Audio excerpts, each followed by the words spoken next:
Hi, my name's Jonathan Hicks, and this evening I'm joined by... Amy. Tony. Jack. Mark. Steve. And we've just finished playing Secret Identity. Now in this game, there will be 8 people of varying descriptions. So, for instance, we've got Andy Murray, Jeremy Clarkson, Dawn French, Jimmy Carr, Chris Tarrant, Prince William, Rowan Atkinson, and Mr. Blobby.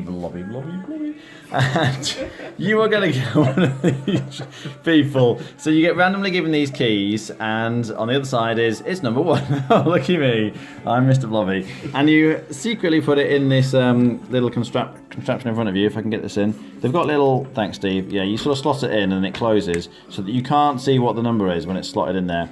And then you have these cards with all kinds of different symbols on. And I'm trying to basically build up a picture to get people to guess Mr. Blobby in this case. So, I'm trying to think. He did have a bow tie. Yeah, let's go for bow tie. So on your board, you kind of got green for yes and red for no. And then, thanks, Steve, you would slide it in. So we're saying, oh, he's got a bow tie. He was, what was it? I'm trying to distinguishing. Obviously, this is a bit tricky. He had spots like the donut has sprinkles. I'm going to say that he wasn't a bad guy. Maybe I can do that. He wasn't fast. He wasn't fast. Yeah, we could do that. Yeah, Now you can kind of use as many of these as you like. I probably need a bit more than this. He did chase people. Yeah.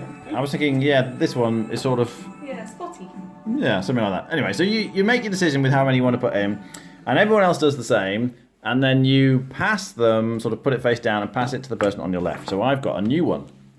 And then I look at this, and I know this has to obviously not be Mr. Blobby. This is going to be a different key, and I'm trying to look. So it's not films, not an angel, not a woman, and is happy, funny, and a bit crazy. It does sound a little bit like Mr. Blobby, but it can't be Mr. Blobby because I've just had that one. So you then look obviously at the various cards here, and you're trying to work out what it might be, and then you look through your own personal keys, and you decide. So funny, not a woman. So maybe we go for Jimmy Carr. He's a comedian. So that would be number 8, and I find key number 8, and there it is, and I slide it in, and then I pass it on. So you're gonna, it's easy to do two-handed, but not one-handed. You can see the little holes at the top. There we go. So then I can slot that in, and then I pass it on. So they don't know what I've guessed. They can just see that I have guessed. And then we get the next one, and is that a picture frame and money? A stamp? What is it? Sometimes the pictures can be a little bit ambiguous. Lots of money could be Chris Tarrant. He did Who Wants to Be a Millionaire, didn't he? And you keep going like this, obviously, until you've done all the guesses. So I'm going to stick up number 4 in here, and then at the end, you're going to reveal. Gotta get this in. There we go. So everyone will have guessed, and you'll have a whole line of keys, and then one by one you reveal it. So the person who did this would kind of flip it open and say the correct answer was number 3. It was actually Prince William. Because I guess royalty get the pictures on stamps maybe, and he's rich or something. But then each person who got it correct, so green would get 1 point, and anyone else who put 3 would get a point, and you kind of advance on the score track. But then red, whose board it is, will get also a point for every person who guessed there. So if 5 people manage to get it correct, then red would get 5 points. You just play a few rounds, and at the end, most points wins. What do you think? I really like it. As somebody who doesn't know a lot of celebrities, I was still fine to get along. I just don't take much note, but actually the characters or people are either vague enough that if it's a footballer, I can probably make up some football-based imagery as long as I know they are a footballer. I don't need to know their life story, which is fantastic. Obviously, the more you know about them, the better.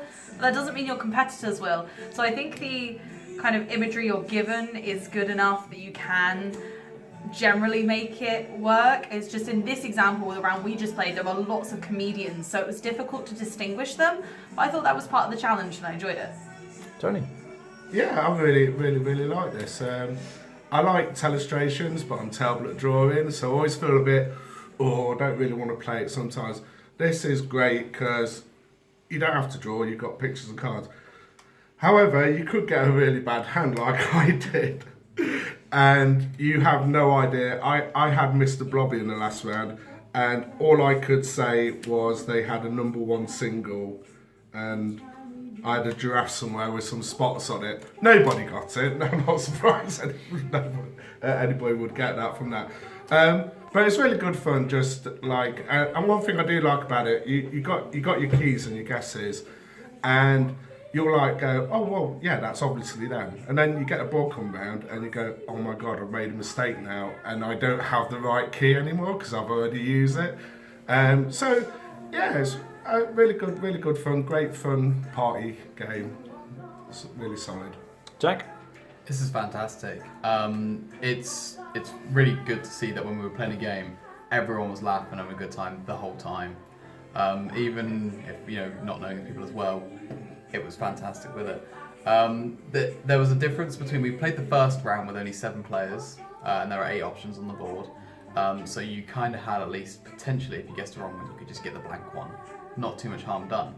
But if you as soon as we jumped to 8 players, every wrong guess was not just getting that one wrong. You knew you were going to get someone else's wrong. So there was an element of sort of shooting yourself in both feet with that. So I know that I used my own key to block off a guess before, and then realised that I figured out what it was, but it's too late. Mark?